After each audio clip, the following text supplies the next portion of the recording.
25 तारखेला नांदेड येथे सकाळी 11 वाजता जिल्हाधिकारी कार्यालयावर बुद्धगया आमची आम्हाला मिळली पाहिजे म्हणून मोर्चा ठेवलेला आहे। तुम्हाला तुमच्या मायच्या आणि बापाची शपथाची नेणार की नाही? हातवर करा। किती ओरिजिनल किती डुप्लिकेट आहे पण नाही आले तर तुमचे नवरे मेल्याशिवाय राहणार नाही। त्या दिवशी खबर आली म्हणून समजा एकी जर नाही आली त्यांचा नवरा किंवा पूर्ण गेले नाही। कोणाची गद्दारी करा, बुद्धाशी करू नका। एक बाईनं आपल्या गावच्या सगळ्या बाईंना हातवर करा।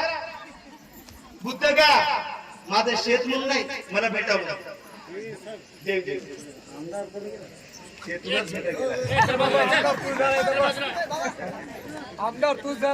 सगळे येणार ना 25 तारखेला? महिला मंडळ 25 तारखेला सर्वांनी 11 वाजता आपल्या आपल्या परीने गाड्या करून यायच्या।